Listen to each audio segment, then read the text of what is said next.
આજે આપણે કાઠિયાવાડી કઢી બનાવીશું। એમાં એક એવી વસ્તુ નાખશું જેનાથી કઢીનો સ્વાદ છે એ અનેક ગણો વધી જશે। તો ચાલો બનાવવાનું શરૂ કરીએ।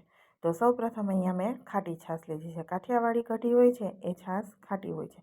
તો અહીંયા હું 4 કપ ખાટી છાશ લઉં છું। જો તમારી પાસે ખાટી છાશ ન હોય તો દહીંનો ઉપયોગ કરી શકાય। હવે 4 કપની સાથે 4 ચમચી આપણે બેસન લેવાનો હોય છે, પરંતુ મેં 3 ચમચી લીધો છે કેમ કે આગળ આપણે બીજી વસ્તુ નાખવાની છે, જેનાથી કઢીનો સ્વાદ અનેક ગણો વધી જાય છે। સાથે આપણે મીઠું નાખવાનું છે। મીઠું નાખવાથી છાશ તમે વઘાર કરો ત્યારે ક્યારેય ફાટતી નથી, એટલે છાશ જ્યારે કઢી બનાવો તો મીઠું તમારે છાશની અંદર નાખી દેવાનું। સાથે આપણે હળદર, લાલ મરચું, ધાણા જીરું, ચપટી ગરમ મસાલો અને હવે આપણે એની અંદર ઝેરણી અથવા તો બ્લેન્ડરથી આપણે એને મિક્સ કરી દેવાનું, જેથી ચણાનો લોટ છે એમાં કોઈ ગાંઠો રહે નહીં। તો અહીંયા હું બ્લેન્ડર ચલાવી દઉં છું, જેથી એકદમ સરસ એવું બેસન છે એ છાશ સાથે મસાલા બેસન બધું ભળી જાય। તો અહીંયાથી કન્સિસ્ટન્સી કેવી છે હું તમને બતાવી દઉં છું ચમચાથી, તમે જોઈ શકો છો એકદમ પાતળી નથી। અને જો વધારે પડતી ઘાટી લાગતી હોય તો તમે એડ કરી શકો છાશ। અને જો તમારે ખાલી કઢી જ બનાવી, એમાં બીજી કોઈ વસ્તુ નાખવાની ન હોય તો તમારે 4 ચમચી બેસન લેવાનો, 4 કપ ચણાના છાશની સામે 4 ચમચી ચણાનો લોટ। હવે આપણે કઢીમાં નાખવા માટે સ્પેશિયલ મસાલો તૈયાર કરીશું। તો અહીંયા તમે આદુ, મરચાં લીધા છે, તમે લસણ પણ અહીંયા નાખી શકો છો। સાથે મીઠા લીમડાના પાન થોડા નાખી દઈશું, જેથી કઢીનો સ્વાદ છે ને એમાં મીઠા લીમડાની સુગંધ બહુ સરસ આવે છે। અને લીલા થોડા ધાણા નાખી દઈશું। તો આ રીતે આપણે લીલો મસાલો તૈયાર કરીશું, જેનાથી કઢીનો સ્વાદ અનેક ગણો વધી જાય છે।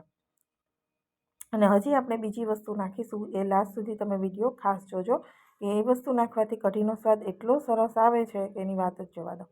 હવે અહીંયા ટીચીને તૈયાર કરીશું। ટીચેલી વસ્તુનો સ્વાદ છે એ શાકમાં કે કઢીમાં તમે ગમે એમાં વાપરો, એની સુગંધ અને સ્વાદ મને ખૂબ સરસ આવે છે।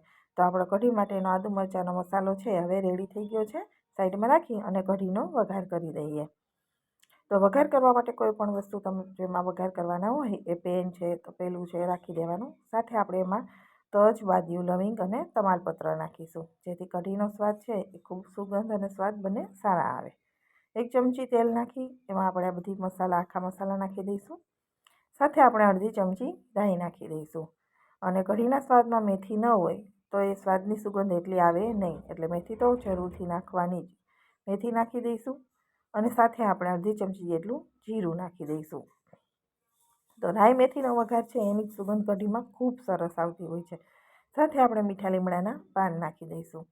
અને હવે જે કઢીનું બેટર આપણે રાખ્યું છે એ નાખવાનું છે। ચપટી હિંગ નાખી અને કઢીનું બેટર નાખી તરત ઢાંકણું ઢાંકી દેવાનું, જેથી વઘાર ઉડે નહીં, નહીં તો તેલ ઉડશે અને ઉપર આપણે રસોડું છે એમાં ચોંટી જાય, એટલે ઉડે નહીં, એટલે ઢાંકણ રાખવાનું। તો હવે આપણે કઢીનું બધું જ બેટર છે આપણે એની અંદર નાખી દઈશું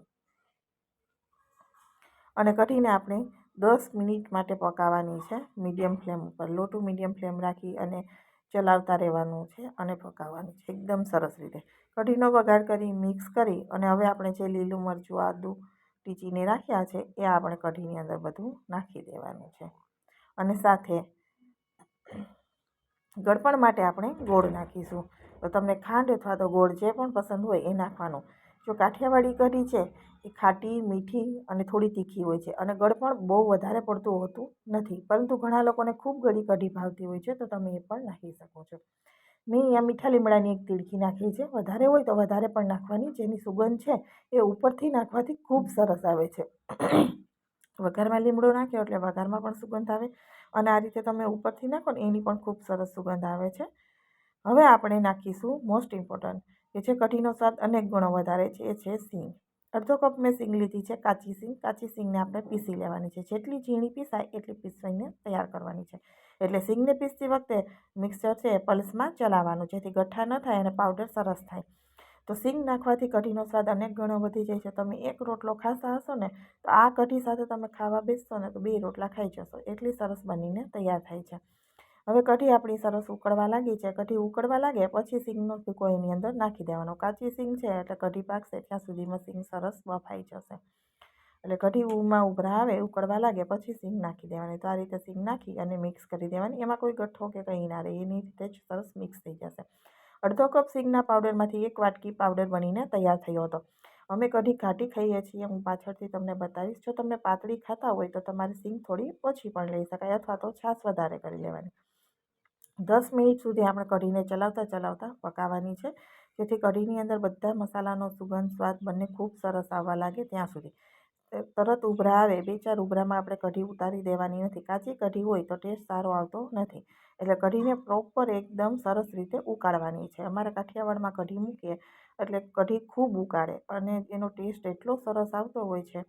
એકદમ કઢી સરસ કન્સિસ્ટન્સી આવી ગઈ છે, તમે જોઈ શકો છો, ઘાટી પણ થઈ ગઈ છે. તો પછી આપણે એની અંદર લીલા ધાણા નાખી દઈશું અને થોડી વાર ચલાવીશું. તો એકદમ સરસ એવો સુગંધ સ્વાદ આવશે. હવે કઢીની કન્સિસ્ટન્સી તમે જોઈ શકો છો, ઘાટી છે અને હજી થોડી ઠંડી થતાં એ ઘાટી થઈ જશે. તો તમને પાતળી જોતી હોય તે પ્રમાણે કરવાની. હવે આપણે એની અંદર વઘાર કરી દઈશું કઢીમાં. તો એના માટે તેલ ગરમ કરી એની અંદર હિંગ, જીરું, લાલ મરચું અને કાશ્મીરી મરચું આપણે કલર માટે નાખીશું. તમને લસણ પસંદ હોય તો અહીંયા લસણની પેસ્ટ પણ નાખી શકાય. તો આ રીતે ઉપરથી કઢીનો વઘાર કરવાથી કઢીનો લુક પણ સારો આવે છે અને ટેસ્ટ છે એ પણ સારો આવે છે.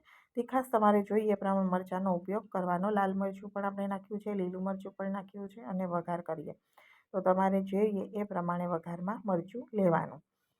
અહીંયા એકદમ મસ્ત આપણી તીખી તમતમતી અને ખાટી મીઠી એવી કઢી બનીને તૈયાર થઈ ગઈ છે, જે બાજરાના રોટલા સાથે ખાવામાં ખૂબ જ સરસ લાગે છે. અને સિંગની કઢી શિયાળામાં અને ચોમાસામાં અમારા ઘરમાં ચોક્કસથી બને છે અને ખૂબ જ સ્વાદિષ્ટ બને છે. એકવાર તમે જરૂરથી આ રીતે સિંગની કઢી બનાવીને ટ્રાય કરજો. કાઠિયાવાડી સ્વાદ આવે છે અને ટેસ્ટ એટલો પણ સરસ આવશે. અને અહીંયા લસણની ચટણીનો તમારે ઉપયોગ કરવાનો. તમને મારી રેસીપી પસંદ આવી હોય તો મારી ચેનલને સબસ્ક્રાઈબ જરૂરથી કરી દેજો. વિડીયોને લાઇક અને શેર કરવાનું બિલકુલ ભૂલતા નહીં. ફરી મળીશું આવા જ નવા વિડીયો સાથે. Bye bye, take care.